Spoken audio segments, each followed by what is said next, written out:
Zoom a nuestro economista, ya podemos decir que es parte de este programa, a Roberto Bobby López, perdón, de Estudios Técnicos. Gracias, Bobby, por siempre estar disponible, ¿verdad?, para tomar estos minutitos y explicarnos sobre asuntos que están ocurriendo en nuestra economía, que es importante hablarlos y poderlos entender. Bienvenido nuevamente. Gracias, Nila. Sí, gracias a ti.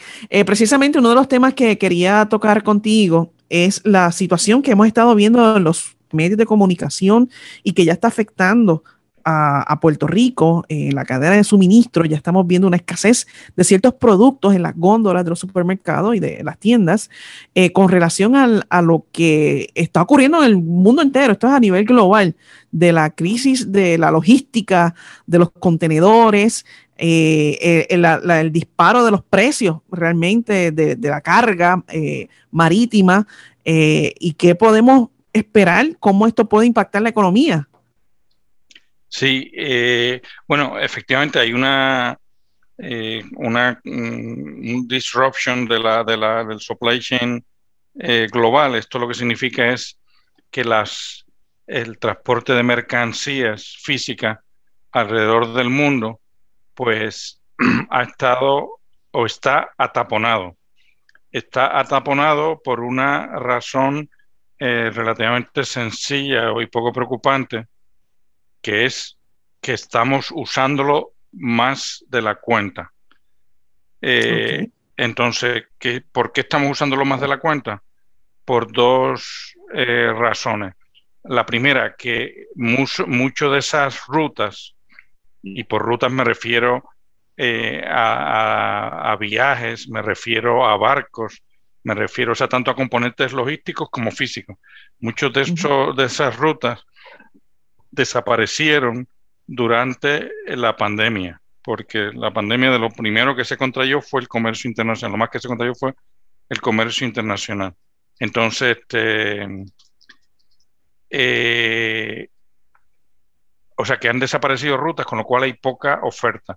Y luego estamos saliendo de la pandemia, con lo cual la gente está comprando muchas cosas que no pudo comprar durante la pandemia.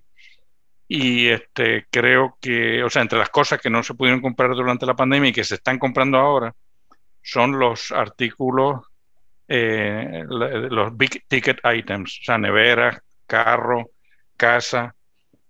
Esas son cosas que la gente no compró, pero como son cosas de alto valor y duradera, pues simplemente se retrasó su consumo hasta que ahora pasó la pandemia. Y ahora todo el mundo está comprando los carros que no compró durante la pandemia y comprando los neveras que no compró durante la pandemia, que se hubieran comprado durante el periodo natural de un año. Entonces, no así con otras cosas que son de consumo no duradero, como la comida, que ahora la gente no está comiendo lo que no comió durante la pandemia, ni vistiendo lo que no vistió. Bueno, en el vestido se podría alegar que también hay un poco de eso. Entonces, o sea que tenemos por un lado que la oferta de rutas estaba caída porque no se había usado y esas rutas pues pierden dinero. Si tú estás haciendo un viaje con un barco vacío, con un avión vacío, pues pierdes dinero, con lo cual la gente suspendió, o sea, los carriers suspendieron esos vuelos.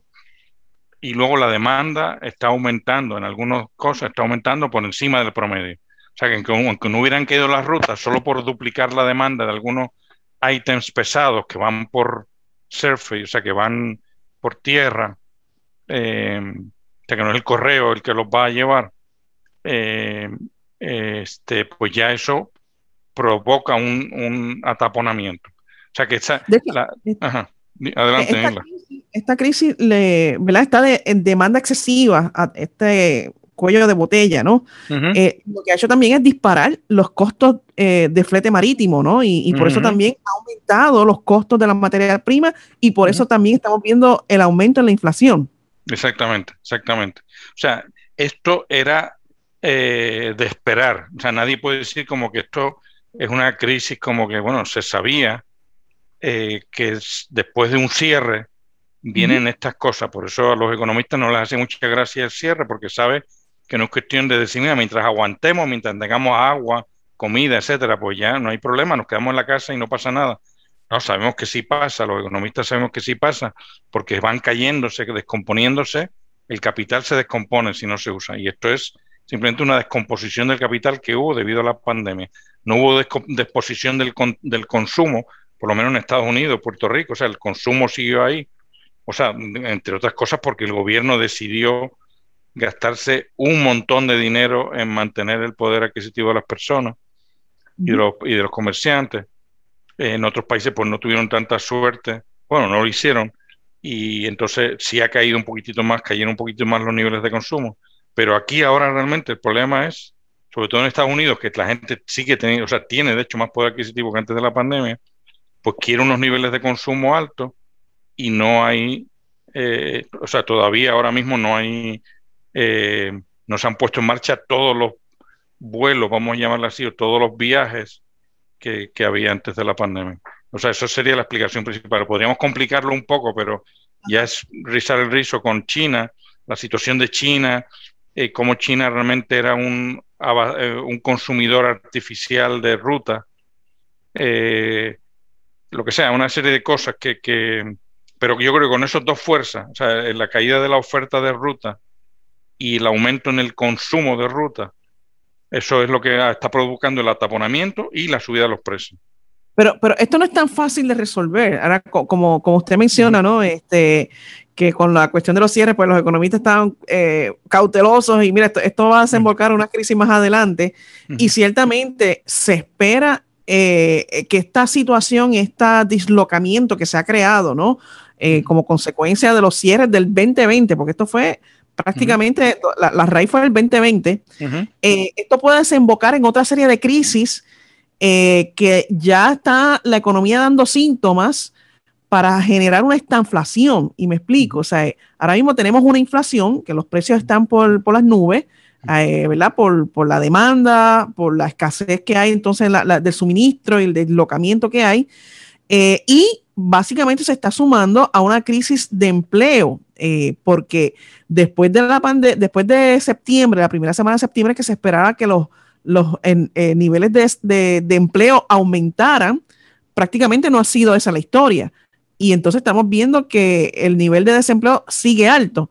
Y esto puede provocar quizás un estancamiento económico. Cuéntanos un poquito sobre esto que llaman estanflación. Bueno, estanflación fue una palabra que se inventó en los 70, en el 74, para ponerle nombre a un fenómeno económico que los economistas no entendían. Con la economía clásica no se entiende cómo puede haber exceso de recursos, como significa el desempleo, exceso de recursos y subidas de precio. No se entendía en ese momento y entonces se le puso el nombre, porque la teoría general del dinero y el interés de Keynes se supone que las dos cosas, o sea, o si había escasez de recursos, pues, los precios subían, o si había exceso de recursos, los precios bajaban. Pero eso de que hubiera exceso de recursos e inflación a la vez no tenía sentido. De hecho, todavía no tiene sentido, para muchos economistas no tiene sentido. Y entonces a eso se le llamó estanflación, que era lo que hubo en los 70, subidas de precios y alto desempleo. Eso es eso no es una ley económica, o sea, eso de que ahora tiene que pasar, eso no era ninguna ley económica, eso era simplemente un reconocimiento de que los economistas no entendían, y todavía no entienden en gran parte, cómo funciona la economía, y entonces tenían un librito escrito en el 30 por Keynes que no explicaba la realidad, decía, pero esto no debe estar pasando. ¿Por qué esta situación, afuera de estas cuestiones como teóricas o académicas de los economistas, por qué esto no es el caso de una estanflación? Para empezar, la inflación de los 70, la que dio origen a esta, o sea que la gente se quedó bien perpleja, los años fuertes del mundo fueron los 70. Se puede decir que Puerto Rico quebró realmente en el 74. O sea, Puerto Rico se le explotó, se le vació su goma en el 74. Y en parte es por la crisis del 73, de la guerra de Yom Kippur, donde se nacionalizaron los pozos de petróleo del Oriente Medio y el precio del petróleo se se triplicó en unos meses. Y podemos decir que lo que estamos viviendo ahora, el origen viene de ese tiempo, del 74, del 73. No, no, o sea, Puerto Rico en el 74 las instituciones dejaron de ser útiles, las instituciones, porque Puerto Rico estaba predicado sobre unas instituciones suponiendo una inversión extranjera que estaba buscando localización, etcétera, y en el 74 eso desapareció completamente y no se volvió a instaurar hasta el 94, 96, tuvo 20 años sin que eso desapareciendo ese mercado, y ya cuando en el 94 volvió a haber inversión, lo que se llama Foreign Direct Investment, ya Puerto Rico estaba fuera del mapa porque no tenía ventaja con lo que ya era otro país. O sea que Puerto Rico, la crisis del 74 es simplemente la misma que tenemos ahora, que es tener instituciones viejas para responder a problemas nuevos o a economías nuevas, de digital, lo que sea. Todavía en Puerto Rico estamos dependiendo, o sea, mirando a ver si vienen empresas extranjeras a establecerse a Puerto Rico y decir, bueno, esos son modelos industrialistas de cuando los países están industrializando. Puerto Rico está well beyond la industrialización, o sea que todavía estar con un PRITCO moderno como es el Puerto Rico Invest, o sea, un PRITCO, un fomento, decir, mira, ya eso es de otra época, o los incentivos, eso es de otra época. Pero bueno, pero la realidad, o sea, en cuanto a si esto es una stagflación como la que hubo en el 73, no lo es, porque la del 73 se pudo dar inflación y desempleo a la vez, porque la inflación era de costos. Lo que pasó en el 73 es que los costos del petróleo subió. Lo que está pasando aquí, esta inflación que tenemos ahora en el 2021, perdón, es de demanda. Es decir, hay exceso de demanda y eso es lo que hace que aumenten los precios. O sea que allí fue un shock externo. La economía estaba funcionando más o menos bastante bien, de hecho, y de repente los precios de algo que está metido en todo, que está todavía metido en todo, que es el petróleo, se triplicaron. Y entonces eso hizo un daño tremendo, o sea, y creó una inflación externa completamente. Esta que tenemos aquí es una inflación de demanda. Hay demasiada demanda para la oferta que hay. Pero esa demanda se puede agudizar en los próximos meses que viene el tiempo fuerte, ¿verdad? De demanda, que es la época navideña. Bueno, la que afecta al supply chain global ya se dio, porque las compras navideñas salen de China en el verano. O sea, no es como que ahora la gente esté en China, la fábrica esté a todo switch produciendo juguetes y ropas y regalos, etcétera. Ya esa se resolvió más o menos en el verano. O sea, digo, el atasco del supply chain fue del verano, porque esa es la época en la que las compras de Navidad hitean los barcos, vamos a poner así. Ya después, todo el tema de los almacenes, lo que Walmart acaba y reparte los arbolitos entre las ya esa es una de estos más nacional. O sea, que se pueda poner peor, no lo tengo claro. O sea, yo tengo claro que esta crisis de ahora tiene la solución built-in en la misma crisis, porque esta, al ser factores de mercado, es decir, que hay mucha oferta y poca demanda, lo que acaba pasando es que se baja la demanda y acaba subiendo la oferta hasta que se nivelan. No era como en el 73, que no era una crisis de exceso de oferta o de poca oferta, no. Era una gente que tenía un petróleo, la misma cantidad de petróleo, pero que decidió unánimemente por un objetivo político triplicar el precio de eso. Y entonces eso sí digo yo que era una crisis fuerte. Y más fuerte fue, que eso sí podía pasar, no quiero hablar ahora de eso, pero porque en Puerto Rico tuvo una crisis en el 84, pero realmente, perdón, en el 74, cuando todo el mundo la tuvo, en todo el mundo por el petróleo. Y fue cuando la Corco quebró, etcétera. Bueno, quebró todo el modelo de las generadoras en el área sur de Puerto Rico, cuando el consumo estaba en el área norte. Todo estaba hecho por un modelo que estaba caminando hasta ese momento y dejó de caminar. La Corco quebró, etcétera, etcétera. Lo que sí pudiera pasar aquí o sea, en este aspecto, es que el gobierno en el año, o sea, la crisis que afectó fuerte a Puerto Rico fue la del 81, que fue cuando hubo otro problema del petróleo, pues ya hubo otro problema del petróleo, y el gobierno lo quiso resolver con la oferta monetaria. Y entonces provocó los grandes intereses del 83, que aquí no sé si te acuerdas de la banca Alberic Girot, o sea, Girot, no Alberic, perdón, Girot, no sé si te acuerdas, tú eres muy joven, pero hubo un banco en Puerto Rico o sea, hubo muchos problemas en la banca en Puerto Rico en los 80 y pico. Y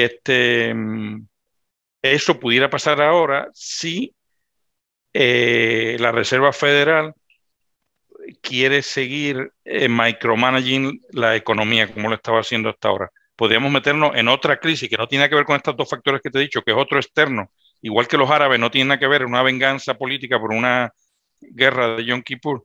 Pues aquí, por algo externo a la economía, el Fed pudiera dedicarse, a no ser que saquen a Powell antes, que es posible, pudiera seguir con el guille que tiene ahora de estar micromanaging la economía y pudiera meternos en unas tasas de interés altas, artificialmente altas, para tratar de atajar la inflación, etcétera, y nos podríamos freír como nos freímos en el 82, que es la gran crisis de Puerto Rico. Wow. Eso suena, hay que estar monitoreando, ¿no? De lo que está ocurriendo en la economía. Se están dando unos eventos, ¿verdad? Que hay que seguirle el rastro y entenderlos, ¿no? Para poder tomar las decisiones sabias. Por otro lado, antes de concluir, sé que nos hemos extendido en este tema, pero quería aprovechar brevemente. Ha salido en las noticias una reunión que tuvo este fin de semana la Junta de Control Fiscal con los miembros del gobierno, tanto la rama legislativa como ejecutiva, para acordar unos pagos, ¿no? Llegar a unos acuerdos sobre cómo vamos a atajar los pagos a la deuda, que es algo, ¿verdad?, de lo que ya la jueza Taylor Swain pues ya había determinado que tenemos que ponernos de acuerdo la Junta, el gobierno, y para poder cerrar, ¿no?, ese capítulo con los acreedores.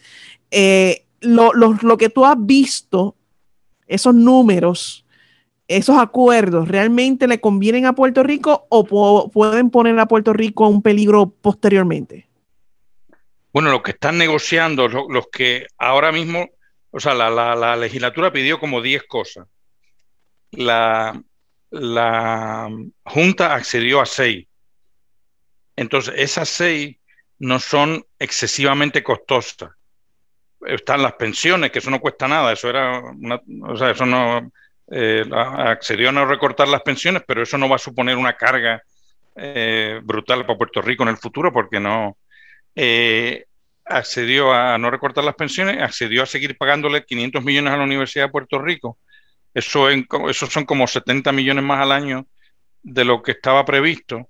Eso no al final son 240 millones, 300 millones en un periodo de 5 años. Eso tampoco creo que nos va a sacar de carrera en términos de hacer impagable la deuda de Puerto Rico, sobre todo si la economía sigue como va en Puerto Rico.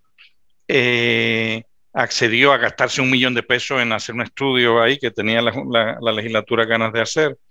Accedió a darle 50 millones más a los municipios. O sea, no son cantidades. Lo que ahora mismo se está negociando no son unas cantidades que tú digas, mira, pero es que se va a chavar Puerto Rico. Si esto se da como se está dando, pues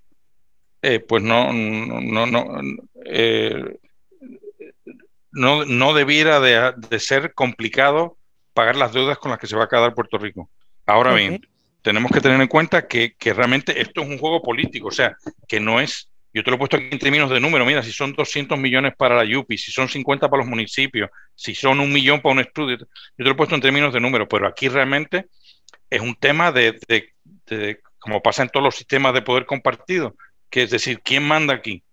Y entonces cada uno quiere lucir como el que manda, y a lo mejor pues alguien de los dos o de los tres, porque aquí están los tres, el Ejecutivo, Legislativo y la Junta, pues se puede trancar para hacer simplemente un statement de que aquí mando yo, lo que sea, o sea, ya otro problema político, pero económicamente no debiera de haber problema ni con el plan de ajuste que había hace 2 semanas, ni con el plan de ajuste que se está discutiendo desde la semana pasada. Se rumorea de que ese número, ¿verdad? No estoy muy segura cuánto es lo que nos tocaría pagar de deuda. 1.500, eso no, 1.515. 1.515, quizás eso en los próximos años, como se espera la inyección de gobierno del dinero federal, pues podamos pagarla, pero que a la larga Puerto Rico pues no va a poder pagar esos 1.500 millones pautados para la deuda. Eso, ¿cómo se ve desde el punto de vista del panorama económico?